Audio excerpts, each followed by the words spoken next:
it wasn't until I realized that being a cop was for me that I think helped me excel in the profession. So, not to say that the person that wakes up every single day and this is all they want to do, not to say that they're not a good quality candidate, but there's a lot of good quality candidates out there right now that just don't know that they want to be a police officer yet.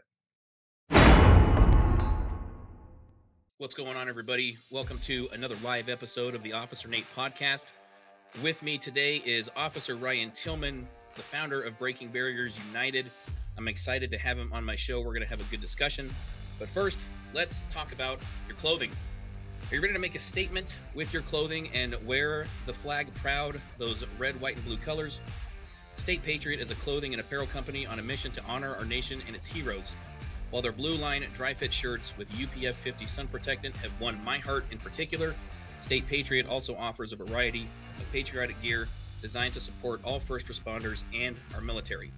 Like the shirt I'm wearing now, it's a dry fit blue line UPF 50 sun protectant shirt. I love it. The hat that I'm wearing with the removable Velcro patch, you can wear one hat every day of the week, but have a different logo for each day of the week if you'd like. They got some really great stuff. It's comfortable. It fits really well. Check them out on Facebook and Instagram at State Patriot or visit www.statepatriot.com. Use promo code NatesWildN15.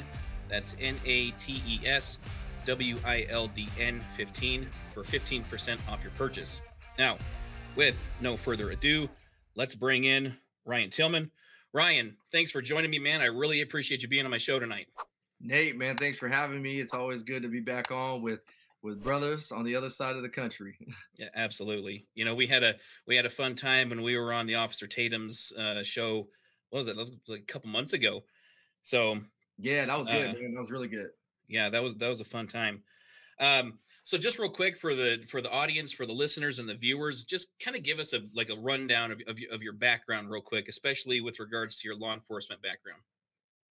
Yeah, for sure. So I'll give you the short version of it. I've been a police officer for about the last 8 years of my life. And prior to that, I had no aspirations of being a cop. Actually, I despised cops just because of some of the bad experiences I had, and then some of the bad experiences that some of my family members had. And so, if you would have asked me when I was in college or if you'd have told me in college that I was going to be a police officer, I probably would have just laughed in your face. But God definitely works in mysterious ways, and Yes, so sir. he positioned me in a spot to do something that I least expected to do. And so, fast forward, I found myself going into the profession of law enforcement when my wife got pregnant, and your boy I needed to get out of doing side hustles and get a main hustle. Right.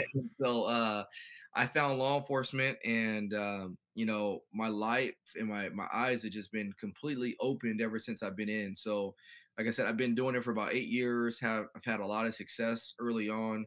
I promoted to corporal probably about it's actually 2 years. Actually, I think today is my 2 year anniversary Oh, that I nice. promoted to corporal. So I just thought about that. So today's my 2 year anniversary that I promoted to corporal.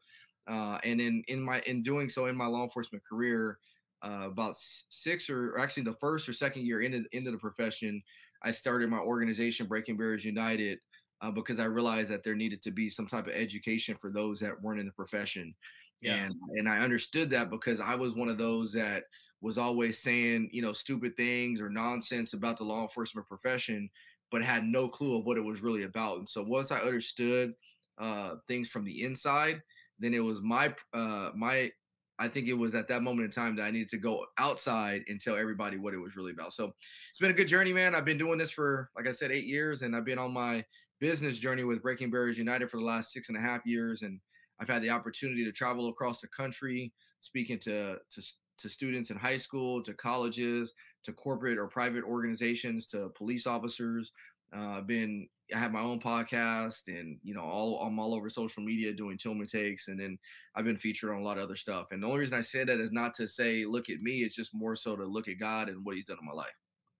That's awesome, man. Well, you know, I've been following you for a while now, and when you say you found your calling, I mean that's like an understatement, right? I mean you're out there, people are listening, and I really wish a lot more people would follow suit, right? Because Mm. you said it yourself. I mean, you were anti cop, anti law enforcement, and then you found yourself in it, right? You got an inside look at what was going on behind the scenes, behind the curtain, right? And then that totally Absolutely. changed your mindset. Yeah, it did, and I wish, and I always tell people, some of the best cops are the people that don't know they want to be a cop yet.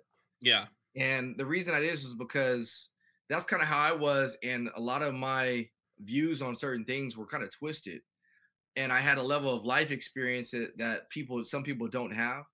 And it wasn't until I realized that being a cop was for me that I think helped me excel in the profession. So, not to say that the person that wakes up every single day and this is all they want to do, not to say that they're not a good quality candidate, but there's a lot of good quality candidates out there right now that just don't know that they want to be a police officer yet. And it's a good point. That's how I got my start in law enforcement. I really hadn't thought about being a cop for years. I mean, when I was a little kid, I thought about it all the time. But then I kind of put it out of my mind, as I started getting older and pursuing other things and having different goals.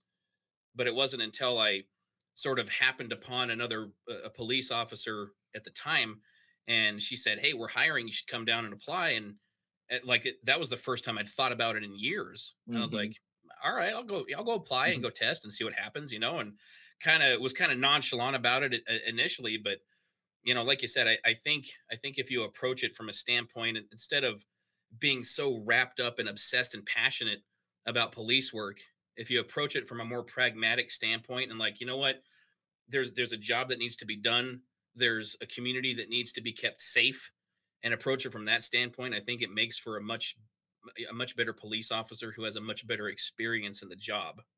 You have to. And that's the mature thing to do. Sadly, what's going on though is it's become pop culture to Hmm. not like police officers. And I don't even Yeah. want to say it's been like that for as long as I can remember. If you look back to Public Enemy number one and all these, F the police and all this, like it's always been trendy. But I think it graduated or it evolved from being trendy to being a lot of people's unfortunate reality. They live in this reality that police officers are dangerous, that we're there to kill you and all this other stuff. And because they fall victim to this falsehoods that exist, then it makes it a lot more difficult to open there, take the blinders off, and see law enforcement for what it is.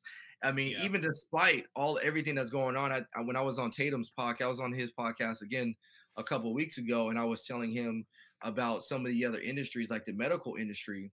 If people honestly knew how many people die from medical malpractice on a day-to-day basis, they would go nuts, you know what I mean? But they don't know, and so they choose to focus on law enforcement, Hmm. which the amount of people that we actually kill or utilize unlawful force on is slim picking. So Right. that's my 2 cents. Well, speaking of that, so you did a video like maybe 2 3 days ago about that incident where the U.S. Marshal punched that Mm. guy in handcuffs, and I saw that video you did, and I'm like, oh, come on, dude.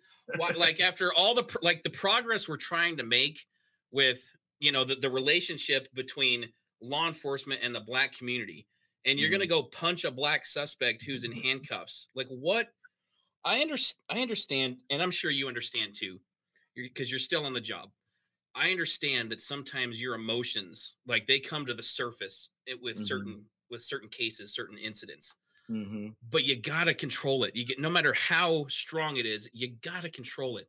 Hitting a Mhm. guy in handcuffs, no matter what color he is, no matter what color you are, Mhm. is never. I mean, unless, like you said, sometimes people can be a threat even if they're in cuffs. Clearly, this guy wasn't a threat. He was Mhm. being walked out of the house to a Mhm. patrol car, and this guy just popped him in the face. Mhm. I'm like, bro. Bro, it was so hard to watch, and let me tell you this, and I'll tell everybody that's listening and watching this right now. I get it. As officers, and you know this too, Nate, like there are certain things that we have to see and deal with that are so hard. Like, Yeah. and I think if I'm not mistaken, I think the suspect that was being walked out in handcuffs had just taken the life of a 6-year-old kid. So, Right. let's throw that context out there first for everybody watching, so that way they realize, like, okay, the circumstances as to why this guy was arrested were pretty crazy circumstances that anybody to stomach or process is difficult. So I Yeah. understand why the emotions of an officer, especially on scene. I don't even know if that officer saw the child or not, but I could understand why his emotions were up there. Right. But I've said this before and I'll say it again, is like we as officers have to be held to a higher standard. And some people don't like hearing that, because when we say we need to be held to a higher standard, that almost comes off as like, okay, well, so what, you want us to not be human? No, it doesn't mean that we're not going to be human, but it means that we always have to be cautious of what we're thinking about. There's Hmm. an old saying that says you have to think about what you're thinking about.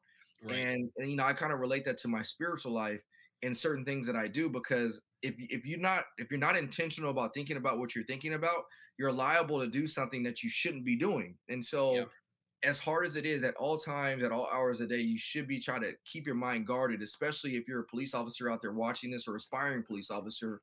There are going to be times where your emotions are going to get the best of you because you are human, and Yeah. that's okay. But those are the times that you have to take your thoughts captive, so that way it prevents you from punching somebody in the face.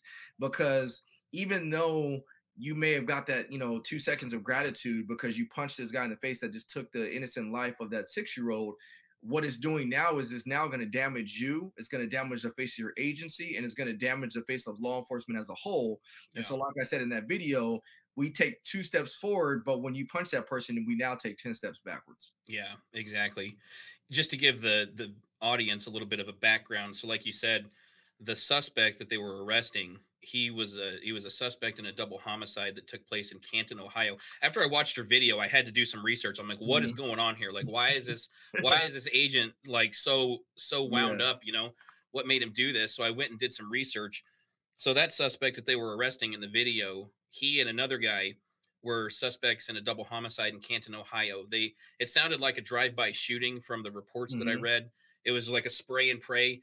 The guy that they were Hmm. targeting, they hit in the arm, and he was injured, taken to the hospital. But they killed the 5-year-old, like you Yeah. said. He was sitting in the back of his mother's car, little Hispanic boy, and then they shot shot and killed an adult male, an adult black Mm. male. Now, I did a video on this because I saw some other videos on YouTube. I think it was Dr. I don't want to mess up his name. I think it's Dr. Rashad Ritchie. I don't know if you've seen any of his stuff, but he on his show, he broke this down. Now, here's the thing. I don't want people to misunderstand. I'm not defending the US Marshal that punched this guy in Hmm. handcuffs. What he did was wrong, and I'm sure he'll probably get fired, and that's Hmm. probably an appropriate response to this. Yeah. But the Dr. Ritchie was trying to get people to believe and point out that it's police culture. This is what happens in police culture, and he was condemning all of the other marshals that were present because they didn't step in and do something. And if the guy wanted to, he could have just jumped on this guy and kept pounding him, and those other marshals weren't going to step in and do anything. My response to that was listen, I understand what this marshal did was wrong. It was unjustified, but it amounts to what is pretty much a simple battery. Okay. It's a misdemeanor in any other context. Now, but they're trying to make that the issue Mm. instead of, okay, how about the 5-year-old that was murdered? How Mm. about the other guy that was killed Mhm. in this incident? I get we have to hold that officer accountable, but let's focus on the real issue. Mhm. The real Mhm. issue is that the murder rate is out of control in this country, and young kids are being victimized as Mhm. sort of like collateral damage for all of this violence that's going on. But they don't No. want you to focus on that. They want you to focus on the racist police officers who are victimizing black suspects, and Yeah. it's wrong. It's dividing the Well, country further. here on that same topic is not a police culture thing. It's a human culture thing. And the reason I said it is because human nature is the most unpredictable thing that that you can't predict. I mean, that if you the most unpredictable thing in life is human nature. You can look that up. And so when people go out there and make this thing a police culture thing, it's not a police culture, it's a human culture thing. We're human beings. And that's what a lot of times people forget Yeah. is because we're human beings, we still have the same emotions that a lot of other people have on the sidelines. I always bring this point up with people when I'm talking to them about similar topics. I always say, like, let me ask you, when's the last time you've gone out and just had somebody just for no reason cuss you out, cuss your family out, cuss your wife out? And when's the last time if they did that? When's the last time you just let them do it and not have any type of response at all? As a matter of fact, just walked away. And Right. usually when I have that conversation or ask them that question, a lot of times it's like, well, I'm not walking away from that. I'm either going to punch them in the face or I'm going to do this. And I ask them, well, why are you going to do that? Because you're talking about me. They're talking about my wife. They're talking about my kids. I'm like, Mhm. so you're asking officers do something that's not natural. You're actually expecting us to do something that's not natural for any human being to do, which, like I said, we should be held to a higher standard, which is why we should be able to walk away. But you have to realize is that we're still human beings, and so we still have to even be intentional about trying to do something that's not natural for any human being to do. So it goes back to the whole point that officer punched that suspect in the face, not because he was trying to continue a police culture that's abusive and things like that. No, he punched him in the face because an innocent 5-year-old kid was killed, and they also killed another person. And it makes it would, if you're any human being, any righteous human being, that should make your blood boil more than anything. That's why he punched him in the face, not because he was contributing to a bad police culture. Right, and not because he's racist, because there's no evidence that that was the case, right? No. I mean, I just like you said, it had a lot to do. I'm sure it had a lot to do with the fact that this 5-year-old kid was killed, and as a police officer, those are the hardest types of cases to handle. Is when children get victimized, and especially when they're killed. Hmm. That's very emotionally disturbing and infuriating. Yeah. But again, that's not to excuse what the marshal did. Looks like we got the officer Tatum in the chat here. I don't know if can you see that? Yeah, I see him say, he says wash hands. Yeah. But I wanted to address this comment right here that bad guys don't deserve leniency. So thanks everybody in the chat for participating. And so that damn guy, I'm not showcasing your comment to demean you or bash you, but what I wanted to say is we've spent a lot of time over the past several months talking about how suspects don't have the right to resist arrest. They don't have the right to fight with the cops, and they have to be held accountable when they do those things because we've seen this narrative and this trend that they shouldn't be. That there should be no Hmm. accountability. There shouldn't be any consequences for the behavior. And if police officers attempt to hold them accountable, then the police officers are the bad guy. Well, on the flip side of that, we have to hold officers accountable as well for the mistakes that they make, like this marshal did punching this guy in handcuffs. Now, I agree that bad guys don't necessarily deserve leniency depending on the circumstances, but that's to be handled in court, Yep. not out on the street. And again, that's something that we say to the public all the time when it comes to resisting arrest. Don't fight the cops in the street, fight them in the courtroom. Hmm. Well, the police officers have to remember that and hold themselves to that standard as That's well. the standard. Yep. So, thanks for That's the a comment though. I great way to appreciate it. address that, Nate. That's a great way to address that for sure. And I was gonna say the same exact thing. Is like if we want to really bridge the gap between law enforcement and the community, we can't have a double standard. It just can't. So I get it. There's been plenty of times where I want to punch a lot of people in the face. A lot. I'm not gonna lie to you. There have been times where in Oh my man, mind I'm like, yes, sir, yes, ma'am. But in my mind, I'm like, I'm gonna punch you in the face. You know what I mean? But right? I can't do that. I have to believe and trust that the court system is gonna do that as well. So Yeah. And to go back to that, I mean, if you were to watch that video, if you haven't seen it, if you guys don't follow Ryan on Instagram, it's Breaking Barriers United on Instagram. He did a video about it. You can see my video on YouTube, and I don't think it's on Instagram yet, but you can also look it up online. What it shows is it's a Ring doorbell camera, and obviously from the point of view of the doorway, and it shows a few U.S. Marshals standing outside, and one of them is escorting the suspect out of the house, and he's in handcuffs. And as they walk past one of the other marshals, one of the marshals punches this guy in the face, and he falls to the ground. Now, some of the critics are saying that these marshals just stood around and let this happen. Well, they couldn't have anticipated, first of all, that this marshal was going to do that. I mean, I doubt very highly that he said, "Hey, when this guy comes out of the house, I'm gonna punch him right in his jaw." He probably didn't say that, but but another thing is that they were probably just as shocked as everybody else was to see that go down. So they're probably mhm, standing around processing it for a minute. Just because they didn't jump on the marshal and throw him in mhm. handcuffs for committing a misdemeanor battery doesn't mean that they condoned it or agreed with it. Well, and people, we also got to be realistic too. Oh, and again, if you're watching this and you're not in law enforcement, think about how you would handle misconduct at your own job. Just think about this for a second. Think about your job, whatever it is, and if you saw one of your friends or your coworkers doing something that was not, lawful, not ethical, or immoral, how would you handle that? Would you like intervene right away? Right. Or would you wait till a supervisor and handle it that way? Like we got to be realistic, and that's what kind of gets me baffled. Unless I see another officer that's unlawfully taking the life of somebody or actively, like it'd be different if that officer kept punching this dude in the face and those Mhm. officers just stood around. That's different. but he delivers a punch which caught everybody off by surprise. One. And two, who knows to say what happened after? I don't know. Maybe they didn't do anything. Maybe they didn't say anything. But let's just say they did.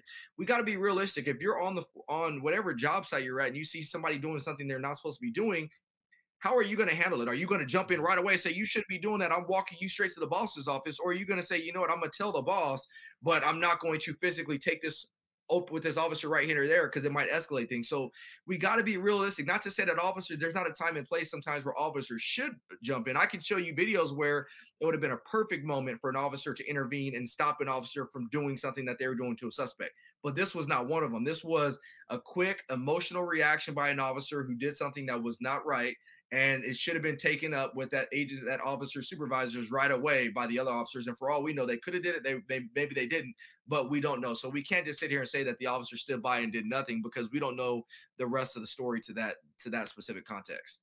Yeah, I mean, for all we know, one of them, as soon as they got that suspect in the car and on the way to the jail, they could have made a phone call to the supervisor right then and said, "Hey, we just had an incident that you're going to want to be aware of and probably look into." We don't know that. We don't know that they didn't do that. They Yeah, probably did.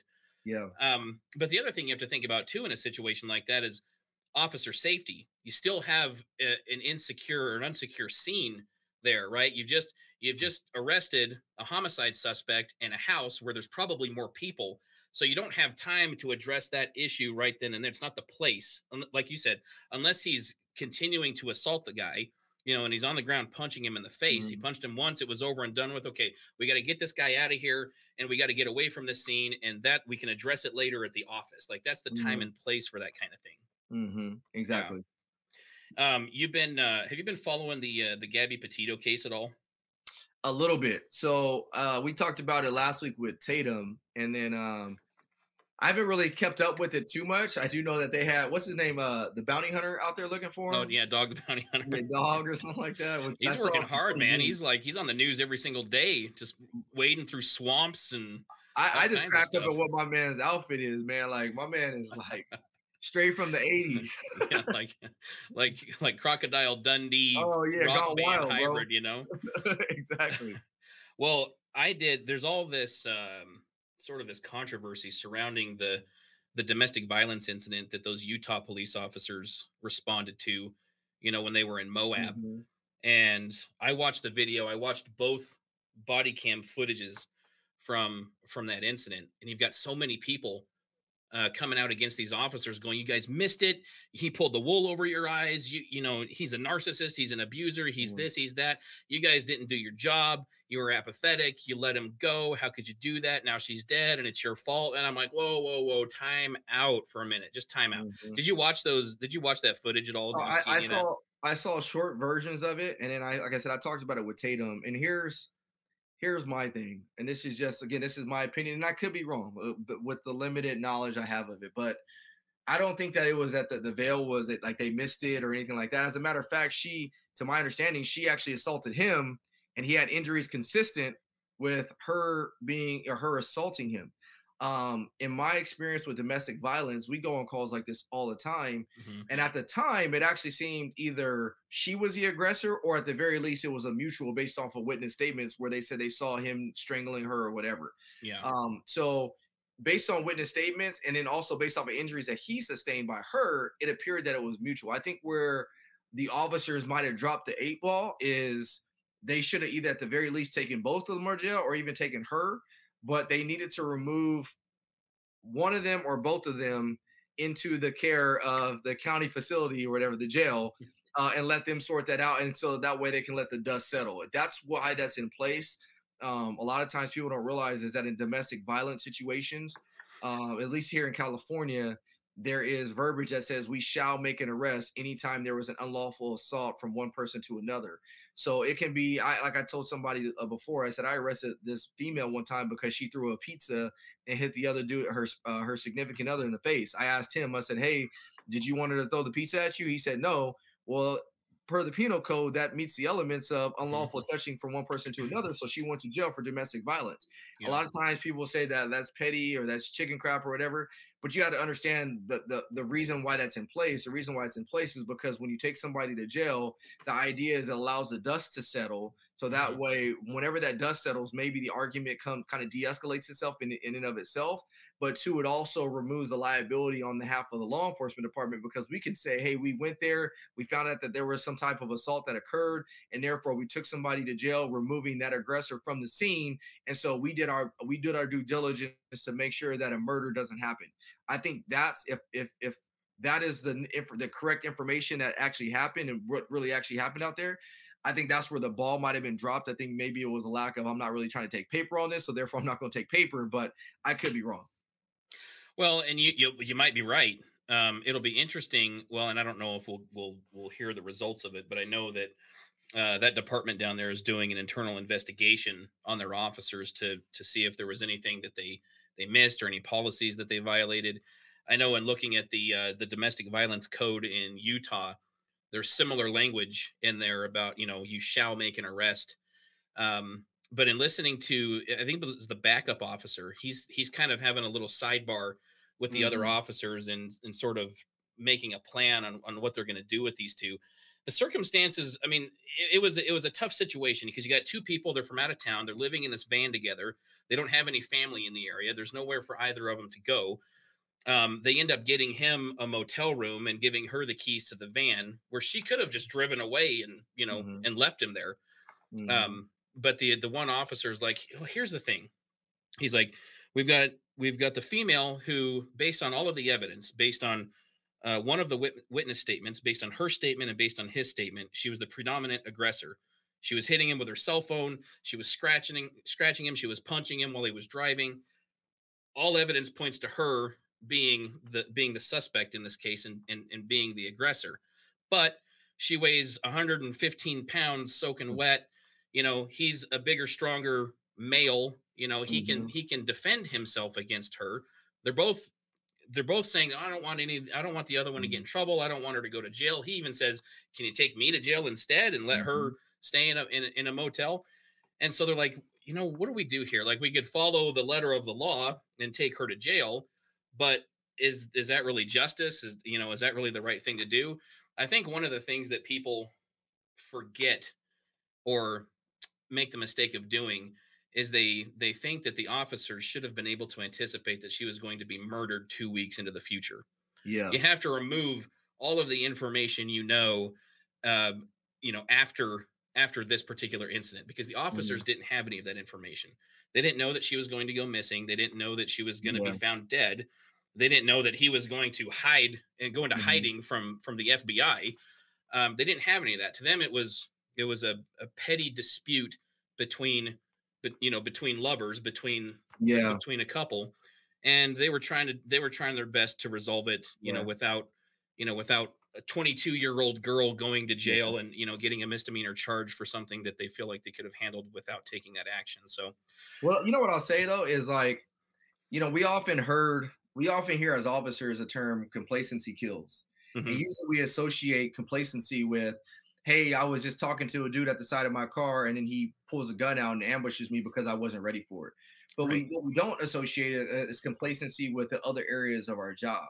And I mhm, use that in this scenario is our hearts as officers sometimes are like, can we resolve this at the lowest level possible sometimes? You know what I mean? Like, because it seems like it's petty, and like you're right, we don't have a glass ball that we can look into and see 2 weeks down the road.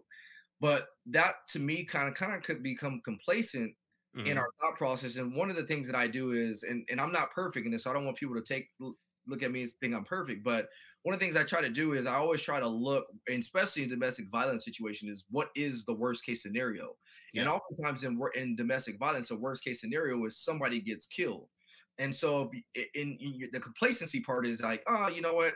Is it worth it to take them down to jail when we can just let them go their separate ways? They've agreed to go their separate ways. Or is the looking 2 weeks down the road, the liability standpoint, you know what? I know it sucks, I know it's stupid, but I'm going to take somebody to jail and let the courts figure it out. right, That's kind of like the road that we should well, that's kind of the thought process we should have. And I tend to do that. And every time I've made a mistake in my profession, because there's been times, plenty of times where I made mistakes and it came back to bite me. Every single time that's happened was a time that I actually tried to take the path of least resistance, where I was Yeah. like, oh, you know what? Let me just take a shortcut here. Let me just let you guys go your own separate ways, and then hopefully nothing happens. And every single time, it never fails. I get a call from the watch commander. Hey, can you come to my office? And then I'm like, yeah, what's up? And they're like, were you aware that when you let them go back, this person, end up doing this or whatever it may be. But it's always the times that I always, in my mind, I thought I was doing the right thing by trying to take the path of least resistance or the shortcut. When I'm like, man, that's one of the places I should have been letter of the law instead of spirit of the law. And Yeah. so if you're watching this, no, I'm more of a spirit of the law type guy. And if you're not familiar with what that is, that means that anytime that there's laws in place, but you don't always have to go directly off the law, you have some level of grace and mercy that you can extend to people. Whereas the letter of the law is, hey, you know what? This is what the law says. This is what the law is, and therefore I'm going to act on what the law says. I am more the spirit of the law type of guy, which I like to give people grace and mercy. But there are places in my job where I tend to be more letter of the law than spirit of the law, and domestic violence is one of those. Yeah.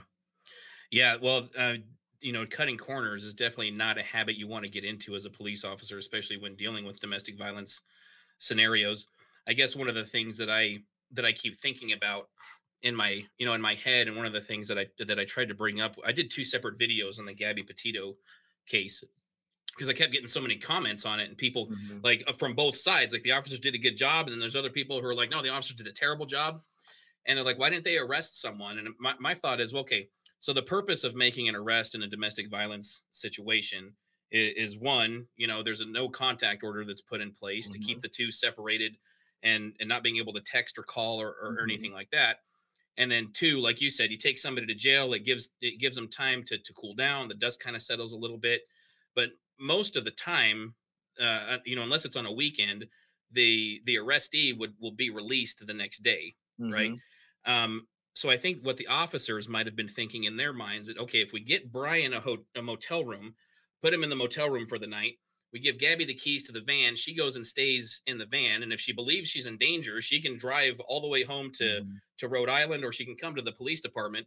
Either way, we've accomplished our goal of separating these two for the night so they can calm down, Mhm. compose themselves a little bit, and then they'll reunite the next day and continue on with their trip. So I think the outcome probably wouldn't have changed if they had made an arrest. No, But I no, could be wrong on that's that a too. I could liability. be totally wrong. But that's a liability. At that point in time, you're thinking liability. You got to think like a supervisor at that moment in time, because when you do the first way, which again, it makes perfectly. If I was those officers, it sounds like a completely logical plan. But Mhm. looking down the line is like we're assuming that they're also going to do what we they said they're going to do. Like we're assuming that Brian says he's going to stay in his hotel room and Gabby says she's going to drive home, or like we're assuming that that's what they're going to do. And I'm again going back to all the times I've gotten in trouble is because I assumed that somebody said that they were Mm. going to do what they were going to do and they never did it. And Yeah. so at least the jail way is like, you know what? Brian goes back there the next day and kills her. I can say, hey, I was there yesterday. I took his butt to jail. He went back out. I couldn't stop that from happening because we weren't there. Right. As opposed to the other way is like, well, yeah, he went to his hotel room, and then when y'all left, he went back and found her. So again, I just think it's more of sometimes we have to think, and I think as street level cops sometimes, which technically, even though I've been promoted, I'm still closer to the street side than I am the Sure. administrative side. Yeah. Sometimes on the street side of cops, we have to be able to think administratively. We got to be able to think big picture. We got to have that global picture, because even though you're not an administrator or a supervisor, if something happens, they're going to still come back to you. And so that's one thing I've learned early on in my career is like, there may not be a supervisor out here, but I'm sure it's better to think like a supervisor from a liability standpoint, because this is going to affect me and my family. Yeah, definitely. And that's a good way to think. I mean, if you can think about it from all different vantage points, and all different perspectives, definitely gives you a much bigger picture, a much more complete picture in how you can, make a decision or take, or what sort of enforcement action you should be able to take. So that's a good point. I was going to ask this. I just thought of this with your Breaking Barriers United organization and all the public speaking you do, and the videos you do. Mhm. Have you ever gotten any flack from your department with any of that stuff? It's a great question. That's probably one of the I get that question a lot. So from top down. So let's start there. With my supervisors and everything like that, I've never actually I don't want to say never, but for the most part, since I've been doing it, I've always had a supportive supervisory team. The time I did catch flack, it was because I didn't dot my I's or cross my T's, and it was one of my peers that actually exposed that to them, so they had to move. So it wasn't Mm, even their fault; it was one of my fault. And it was just one of my peers being my peers, or one of my haters being my haters, and they took it above me, and so the supervisory team had to act. mhm. Now, from some of the people that are like my peers, like side to side, Yeah, I've definitely taken heat from them, and I don't even want to call it heat, but just people showing their emotions. And I've had, some people thought I was doing this for the wrong reason. Some people thought I was doing this initially. When I first started the organization, I had people thinking, "Oh, he's doing it to kiss up. He's doing it to get promoted, and this and that." No, I was doing it because I saw a problem that needed to be fixed and I wanted to be a part of the solution. I think with time, as I continued doing what I was doing and it moved beyond just an idea and people actually saw what was happening from it, I think people started taking me more serious. But then the level of scrutiny I was taking started to morph a little bit, start to evolve from, oh, he's just doing it to get promoted or he's just doing it to kiss up to, who does he think he is type thing, you know what I mean? Because I was having success. And so I think this is a good time to kind of insert why personal development is so important. mhm. Now, I will tell you, overwhelmingly, a lot of my peers and everybody are very supportive of what I do now. A lot of naysayers have become, some of my biggest supporters now. Good. But I wouldn't have been able to get through that had it not been for personal development and self development. And what I mean by that is like one of the things I like to do is reading. So if you guys are watching this, make sure you guys go pick up my boy Nate's book, Never Off Duty, because that's the way to improve yourself. But Thanks, brother. personal development is critical, and no matter where you're at, if whether you're a police officer or not, just in life, it's good to have because you can't always wait and depend on those outside of you to tell you the words that you want to hear. Sometimes you got to go out and find those words yourself. And so if I would have just waited and waited for people to give me the affirmation that I needed, I may not have been in the position I am now. It was because I was intentional about going out there and finding that self development to carry me to the next plateau that I was going to reach. And so I've definitely had my fair share of haters, and it wasn't just at my department; it was all around. I've taken heat from police department or police officers all across the country, but I've had more supporters than I've had naysayers. And so I think the times I've faced in criticism is because people just don't understand what I do and what my heart is, or they'll only see one video and automatically categorize me into one thing without actually knowing the full side of me. So I always Yeah, tell people like, don't just judge me based off of one video, judge me based off of everything I'm doing, judge me based off of the totality of my work as opposed to one video you see. We're not the idea is for you guys not to always agree with me. The idea is to just be open to a different opinion from somebody else, and maybe it can change the way you think or maybe not, but at least we can have a educated conversation about it. absolutely. And I think that's an important lesson for people who, might be on the fence about doing a certain thing or going after a certain goal. If you wait until you have a certain number of people behind you or, expressing their approval of what it is you're going to do, you'll probably never pull the trigger on that. Right. Because you're never going to have 100% support. Most likely. I Mhm. mean, if you do, great. God bless you. Mhm. But Mhm. I've experienced the same thing you have. There's almost as many critics and haters as there are supporters.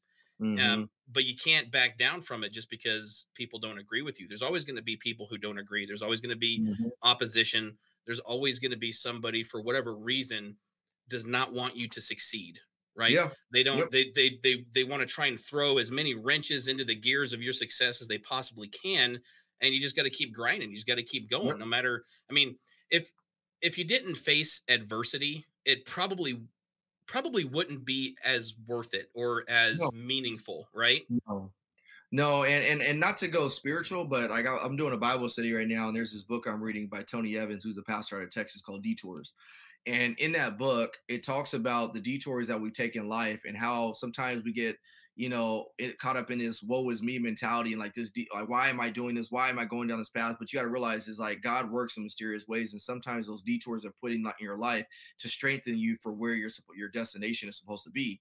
And so you got to kind of have a different outlook and a different view on what your detours are in your life. For me, I like to dream big. I like to dream that one day I might be at the White House as an advisor talking about how we can change law enforcement for the better. And so if I want to be on that plateau, if that's like my pinnacle of my career, where I'm an advisor to whatever president is in office about police and law enforcement relations across the country, how much criticism do you think that I might face at that level? Yeah. And so if I can't handle criticism down here at a local level, how do I ever expect to handle Mhm. criticism at the bigger scale? And so, I've kind of chosen to look at detours as a blessing for me because the faster I can get past that detour, the faster I'll end up at my destination. It doesn't mean that it's not going to be hard because sometimes detours are freaking painstaking. Some of them last Oh yeah. longer than others. Some of them were like, man, is it even worth it to keep doing this? Yeah. But if you keep focused on what the bigger goal is, man, that detour is just going to be a shortcut to get you to your destination. Absolutely. I wanted to show you this comment from Denise. Thoughts on systemic racism? What do you? I mean, it's a hot topic. It's a hot button Love issue. it. Still, I don't think it'll ever not be a hot button issue. I mean, I hope so. I hope one of these days we can get this resolved. But that's a long ways down the road. What do you think? So here's my reality of systemic racism. And this is why I say my reality, because my reality and my opinions are different from everybody else. I think we have been led to believe that in our society today, things are systemically racist that aren't. And we're actually forgetting or not even touching on things that really are systemically racist. Hmm. For example, um, you might see like I'll go back to that police video we talked about earlier, where you see that white officer punched the black guy. It's very Hmm. easy for somebody to say, and again, this is just an example. I'm not saying this is what happened, but this is just an example. Be very easy for people to say, "Oh, see, it's because this is a racist system. It's a racist culture that allows and protects these officers that have allowed behavior like that." No, that was an individual decision that officer made that's not reflective of a system of law enforcement that is systemically racist. The reason I say that is because if law enforcement was a systemically racist profession, then I would be a part of that systemic racism, actually going out there being racist to everybody else in the system. So Right. we have to realize that law enforcement right now is not systemically racist, just because it's allowed minorities from all races to be a part of a profession and they're out there going and doing good work. Yeah. What is systemic racism to me? Systemic racism is when you look in the communities and you see where some of the money is and where some of the money is not. Systemically speaking, if you go back to our history, you look at civil rights and in the slavery days, money was taken out of impoverished neighborhoods, and it because of that reason, anytime you have poverty, anytime you have people that can't get resources or money, naturally what you're going to see is them have an adverse reaction to it and still go out there and survive, because we have this as humans, we have this survival mode that we go into to protect our family, get resources and stuff like that. And so if you don't have methods of obtaining money or making money logically or systematically, then you're going to revert to committing crimes and doing all this other stuff. So I think from an educational standpoint, we're still suffering effects from systematic racism. From an abortion standpoint, we as a minority community are still facing issues from systemic racism, which, if you look at the statistics, black people are more apt to have an abortion than any other race out there. To me, that's a systematic problem. If you look at if you look at the financial system in certain places across our country, there has been wealth that has been removed from certain neighborhoods. That's a systematic problem that we are still dealing with from our ancestors. And so that's where we need to take our attention and focus on if we want to talk about fixing systemic racism, as opposed to sugarcoating things and just casting a blanket on everything and saying it's all systematic racist and racism. So that's kind of like my frustration. That's why I read books about Frederick Douglass. I read books about Martin Luther King, and I try to find out what were they going through, what were the issues that they were facing. When you read about, what do you call it, the Black Wall Street, and you read about how in Tulsa, Oklahoma, all this wealth was in there by African Americans, and it was all burned down to the ground. That has had long lasting effects on generations to come after that. So that's why I focus so much on giving a lot of minority kids exposure. I'll give you an example. Today I was on the golf course because I love golfing. And if you turn on the TV right now, if you watch golf, how many black people or Hispanics or things like how many of them do you actually see on the golf course? Not a lot. Just because traditionally speaking, we that's not a sport that we've taken up. Now, obviously, Tiger Woods was an anomaly, but we don't really see them out there thriving. But I was telling my buddy that I was out there with who's very successful in the music industry, very, very successful, connected to the highest people in the industry. And I was like, this is a place where we need to be bringing young black and brown kids out here and experiencing what it's like to just be on a golf course. Cause it's not only is it cool and fun, but it exposes you to, etiquette. It exposes you to having conversations with other successful people. It's a place where you can network and stuff. This is where they need to be exposed to. So I think we really need to reshape what systematic racism is. We can't just say everything is racist, because how are you supposed to identify what really is racist when it happens? Because racism sadly still does exist in some ways, but we've been led to believe that certain things are systematically racist when they're not, and then the things that are, we don't even talk about. Yeah. Going back to something you said just a little bit ago with regards to officers being protected under that sort of that blanket of the systemic racism that's embedded in law enforcement. I've never. I mean, I'm sure some officers get away with some things, and we might not hear about it, but I don't. I have yet to see an incident that the nation is aware of where an officer has gotten away with misconduct. That doesn't Mm-hmm. happen. It's not. It doesn't get swept under the rug. Mm-hmm. Okay, I mean, Derek Chauvin didn't get away with murdering Mm-hmm. George Floyd. Okay, Mm-hmm. he's gonna rot in prison. All Mm-hmm. right. There's just this U.S. Marshal that we were talking about. He's not going to get away with punching that black suspect Mm-hmm. in the face. He's Mm-hmm. going to probably face termination and might even catch a charge for it. Mm-hmm. So those things happen. Unfortunately, yes, it's something that needs to be addressed. It needs to be Mm-hmm. fixed. But a lot of those things, like you said, are on an individual level. It's not Mm-hmm. as though police agencies are training their officers to go out and go, okay, listen, if the suspect is white, cut him a break. If they're a person of color, throw them right in jail. That Yes. doesn't happen. There's no policies on the books that are discriminatory against people of color Mm-hmm. as opposed to white people. There's no laws in place that I'm aware of Mm-mm. that are discriminatory or prejudicial. So we have to, I mean, we have to start calling a spade a spade. We can't go on national TV and go, look at the system that's protecting these corrupt officers. There's no protection for those No. officers. I mean, you No. you can't even do a viral video in your uniform and and keep your job. Okay, there's no Yeah. protection in place most of the time. Like you said, officers are held to a higher standard. Not only are they held to a higher standard, but they're held to a different standard, Mm-hmm. right? Name any other job where you do a a video that goes viral on social media and you get fired for it, except Mm-hmm. for maybe the military, right? Like most people have more freedoms and privileges in their employment than police officers do. Mm-hmm.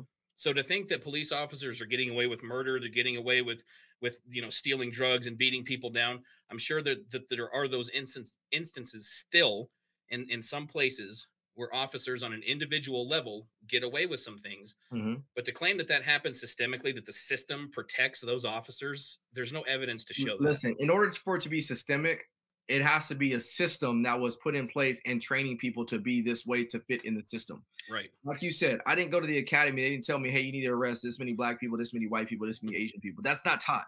You know what I mean? So Can if you you, imagine? yeah, yeah, hey, you need to make sure you go out there and arrest those 10 black people. You're lagging in black people today. Oh, Yeah. you only see 5 white people in the book. That's a little over your quota. This like that doesn't happen. You know what I mean? But Right. the reality is like, has it happened at a certain department or departmental levels? Yes. You can Google that right now. There was a chief in Florida a few years ago that was actually arresting black people unlawfully. Like he was out there targeting black people and certain things, and he was arrested for it. And so Hmm. he was still held accountable. So if I guarantee you, if you were to go out there and ask a majority of officers what some of your number one stresses are about this job, it's not going to be the stress of losing their life. Losing your life in law enforcement is definitely a stress note about it. No doubt about it. That's why we react certain ways. Yeah. But that's not what kind of just plagues my mind. Like, oh man, like I'm so stressed that I'm gonna lose my life. It's just kind of like I've been trained to react and respond to that if that were to happen. If you were to ask most officers what their number one stress is, it's internal stresses of not screwing something up and facing not only termination, but litigation from a decision I made. That's Right. probably one of the number one stressors. And so if this was a systematic problem, why would officers be so afraid of the system that they work within? And so that's why, but again, it goes back to the whole pop culture thing. Like people automatically assume because one person said that law enforcement is systematically racist, that it must be true. People can go look up right now and say, did man ever land on the moon? I'm sure they'll find 100 million reasons of why man never landed on the moon, and you got people believing it. Right. When I think back on my own career, so I've since my book came out, I've had obviously some critics come out and go, "Well, does your book expose all the corruption in law enforcement?" And I said, "Well, that depends on what your definition of corruption is and how widespread you think it is."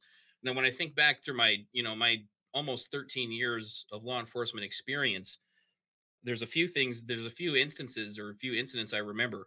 We had an officer who was charged with lewd conduct with a minor. Mm-hmm. He was arrested, charged, found guilty, and is doing some prison time. We had another like season. So we had a dare officer. He was a dare officer when I was in elementary school. He was a detective when I started working with the police department. He was investigated for distributing narcotics and charged and arrested and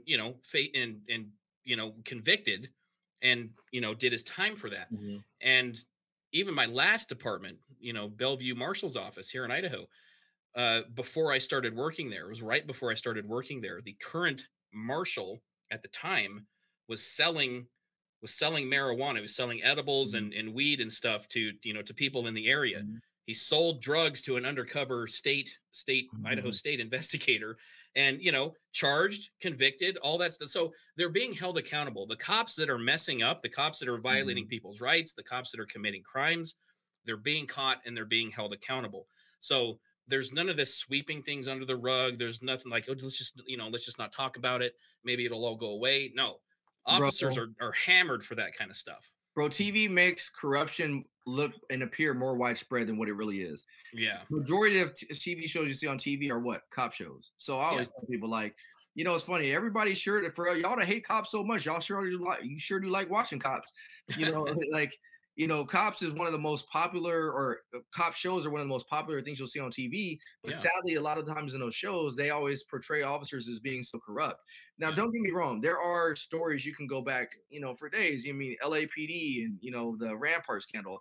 Yeah. That's corruption. It is corruption, but Yeah. is that a systematic problem or is that a human nature problem? It's a human nature problem because you have guys that got way too much power, way too Hmm. much freedom, and they're using it for the wrong things. That's a corrupt that is corruption. But does it plague the whole system? No, it doesn't. Because if it plagued the whole system, then I will be a part of the same corrupt system at my department and doing the same things. I always tell it's funny. Like I always get this question, especially when I talk to a lot of civil rights people, like they're like, man, Ryan, we love what you're doing. We love your work. We love how you call out the bad guys and stuff like that. So you're like, all right, cool. We've been waiting to ask you this. Tell me about a time where you've seen corruption at your own department. And I'm like, I haven't. And like their jaw drops like, what? Hmm. Like, oh, there's no way. Oh, you must. I'm like, no, seriously. Like, I was like, one, if people know what I do and what I stand for, do you really think that they would be doing corrupt behavior in front of me? That's the first Right. thing. Right. That's the They, first thing. they'd be the subject of one of your videos on Instagram Exactly, right? going So viral. people tend to kind of stay away from doing stuff like that. Two is don't be confused with what you see on TV all the time. Just assume that corruption it happens at every single department. Does it Hmm. happen? Yeah, but it doesn't happen as much. I guarantee you there's probably corruption in a lot more other professions, a lot more than ours. You just don't know about it because it's not under as much scrutiny as law enforcement is. I'm in the same boat, man. I had people ask me the same questions, like, "Well, what about at your department? What kind of corruption happened there? Have you ever reported a corrupt officer, an officer who was, violating rights or whatever?" And I said, "No, that never happened when when I Hmm. was working for my agencies. I worked with a lot of good men and women. They were Hmm. good, honest, scrupulous people. Nobody was planting evidence. No, we weren't beating people down in a dark alley, stealing their dope. That just didn't happen. I get it that those things happen in movies, like you said, and it's glamorized in Hollywood, Yeah. right? Like the corrupt officers, but in reality, that stuff Yeah. happens. Like out of all the contacts that we make with people, a fraction of a percentage of the time. Yeah. You Well, know. and the last thing I'll say, and I don't want to beat a dead horse, but if you're an officer watching this, one of the things that I also kind of I don't want to say I get bugged by it, but I do get bugged by it is like we also as officers have to acknowledge that it has happened, especially in the past. Hmm. Like in the past, there was a certain way they did business. Like if you ran from the cops, you were gonna get a beat down. Like there's this Mhm. mentality that they had back in the day and that they got away with because there were no cameras. Yeah. And so there was a probably a lot of there's probably a lot of things that happened in the past that would definitely not fly today. As a matter of Right. fact, I know there is, just based off of talking to people, talking to cops and criminals. The criminals will tell me, like the OGs I talked to, like, bro, back in the day, like if you got chased by the cops and they caught you, they were gonna beat you down. Stuff Yeah. that wouldn't fly today. And so we also in law enforcement have to be willing to adapt and change as well. Like we can't just put it all in the community and say, look, you guys just got to shut up, keep your mouth shut. There's also ways for us to change the way we do business. I was telling somebody the other day, because he's getting ready to, one of my best friends, he's getting ready to leave the jails and go hit the streets, because he's been in the Mhm. jails for like 4 or 5 years. And Ugh. so he's like, yeah, at the station I'm going to, it's one of those old school stations where they do a lot of like they talk a lot of trash, and it's like they treat you like a boot and all this other stuff.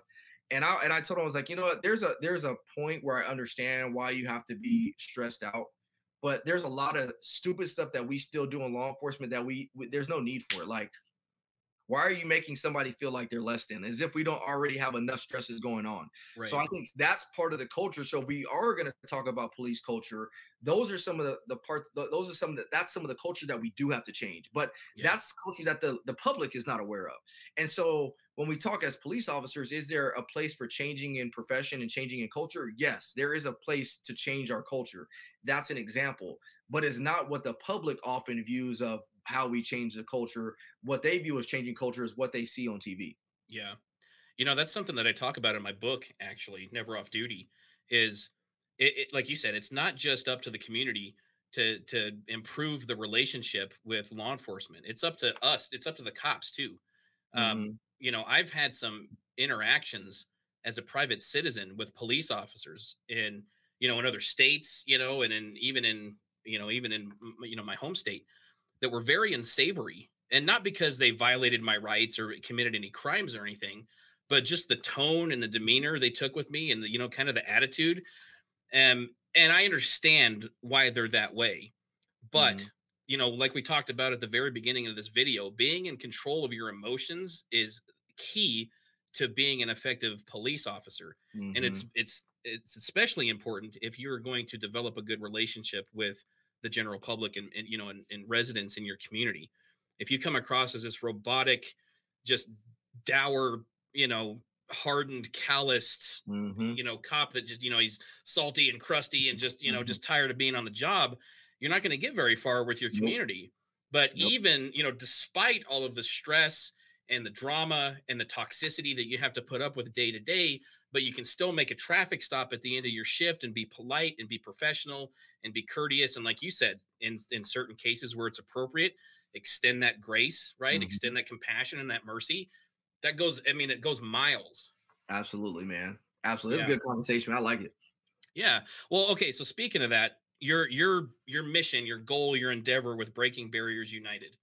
What's and I don't want to keep you here all night, but what's one of the biggest challenges that you find? I mean, your goal, if I understand it correctly, there's this gap, right? In Hmm. that separates the general public from law enforcement, and you're doing what you can to bridge that. What's like the biggest challenge that you or the biggest roadblock that you've run into? So I've identified that gap. When I say bridge the gap, that gap is misinformation and lack of education. Okay. Misinformation, lack of education is that gap that I try to build. I try to, you know, provide good information, and I try to educate, and that's how you bridge. The hindrance from that sometimes is I have people that don't want to get out of their own way. If they come, and I've had this, I mean, it's so funny. I have followers that have been following. It's so funny how social media is.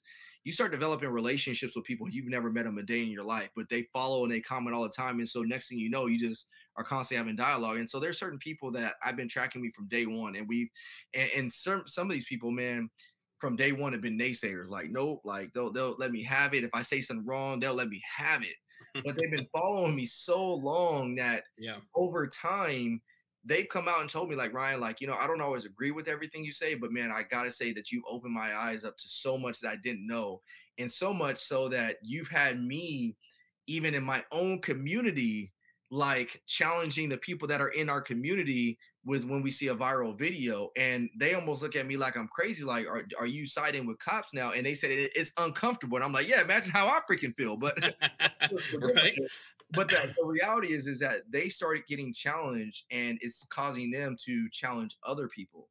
And Yeah. so I would say the biggest hindrance for me and my mission is the people that are afraid of siding with the police. Yeah. Um, Sometimes they believe that if they see a video that's justified by them coming out openly and saying that it's justified, that their people in their group are going to automatically assume that now all of a sudden they're pro police. So that's Okay. what I've always told people. I don't need you to be pro police. I just need you to be willing to hear another side of it. And if it's Mhm. fair, be able to say that it's fair, that this use of force was reasonable. So over time, I think that's been my biggest hindrance, is just people just afraid to get out of their comfort zone and be able to stand up for what's right. And but Yeah. we're moving, and when I get messages from both sides of the coin, I've gotten messages from officers and people in the community that tell me, "Hey man, I've been following you for a long time, man. Keep doing what you're doing, man. Thank you for stepping out doing it." That's what keeps me moving and keeps me motivated to continue to bridge that gap. But it definitely can be challenging sometimes.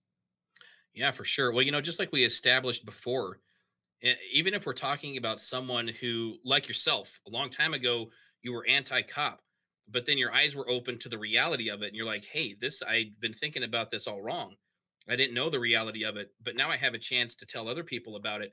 And I'm sure in the beginning you faced a lot of opposition and a lot of criticism, and you can't, if you believe that you're doing the right thing, you can't let opposition and criticism and any of that negative stuff stop you. So if you're one of those people who is on the fence, or you're approaching the fence and you're like, I want to know what's going on inside the world of law enforcement. I want to get to know our police officers. I want to know, what's going on in their world. I want to know the reality of it. And if your eyes are opened, you can't be afraid of what everybody else around you is going to think, right? Yeah, Because if you let that stifle you, if you let that, like, if you withdraw because of that, then you're not gonna make any progress. You're not going to improve. You're not going to get to where you want to be. exactly. And that's why I admire you, bro. You did something that took courage, bro. It did, and let's just address it. I mean, what you did, the video you made, which was funny by the way, but it took courage because a lot of people wouldn't step out and do that. Did I think it was going to get you in trouble? Absolutely, I did.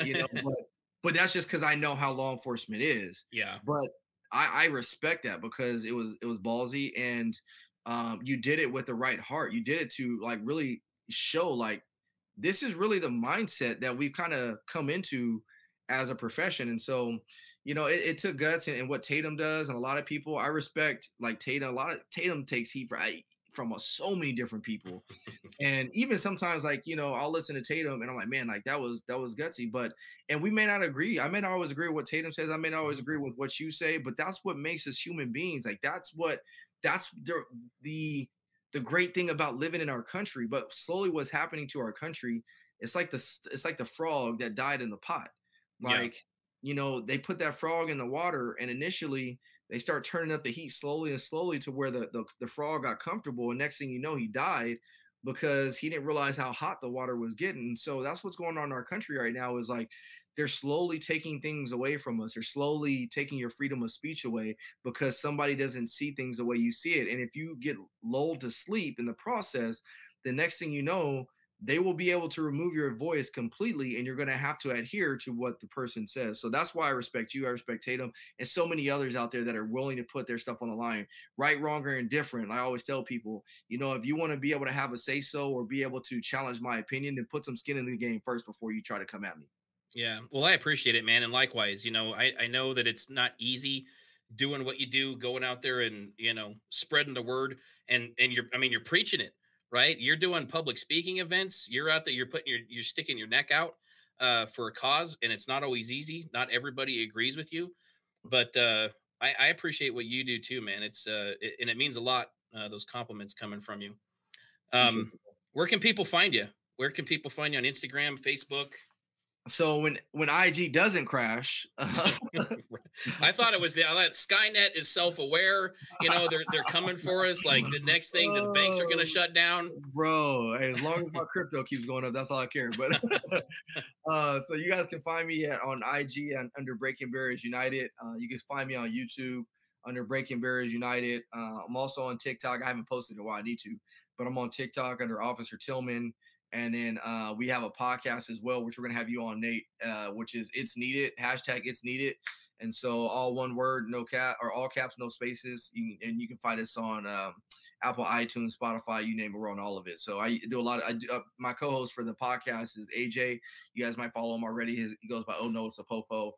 But and that's typically what I do. And so if you guys have questions or whatever, please follow me, reach out, hit me up on my DM. I can't guarantee I'll get to you guys in my DM. I mean, my DMs are flooded, but sometimes from time to time I'll go through them. And if I have a minute, I'll get back to you. And if you want me to come to your organization, whether it's police organization, whether it's your school, whatever, just reach out to me at info@breakingbarriersunited.com. Again, that's info@breakingbarriersunited.com. And just make a request for a speaking engagement, and I'll have my assistant get back to you guys, so that way we can I can get out there. So that's that. Excellent. Excellent. Yeah, go follow Ryan Tillman. He's got a lot of great content. I follow him. I follow his videos. Like you said, we agree pretty much on pretty much everything. I don't think there's been anything that we've disagreed on yet. We might disagree on something in the future, but like you said, that's the beauty of living in this country, is that we can disagree and then work it out and everything's Yeah. fine. And bro, So, usually those times in disagreements, I actually learn something. And, right. Like, I'm like, oh shoot, I never thought about it from that. There's something recently which has nothing to do with law enforcement, but I was so passionate about a certain situation, and it wasn't until I talked to somebody else that gave me a different viewpoint that it allowed me to see the angle that the person I was getting into it with was coming from. yeah. And so, sometimes we got to, and that takes humility. So have a humble heart and a humble spirit, because if you're so gung ho about it, you may not be able to get to that point that you need to get to. Yeah, you never know. You might just learn something. Yeah, exactly. Right. Imagine that, right? Well, Exactly. thanks for joining me tonight, man. I really appreciate it. I had a good time discussing all this stuff with you. Man, you too, Nate. You too, man. So I appreciate you. Appreciate everybody out there, and we got to do this. I'll have you on my podcast soon, so we can share the wealth that way. Yeah, for sure. Thanks everybody in the comments, everybody who was in the chat. I appreciate your participation, and we'll see you guys next time. Thanks, Ryan. I appreciate it, brother. You too, bro. If you enjoyed today's episode, don't forget to subscribe to the channel. Also, don't forget to purchase your copy of my book, Never Off Duty, which is available at d'angelopublications.com or my website, officernate.com. We'll be back with more of your favorite content. This is the Officer Nate Podcast.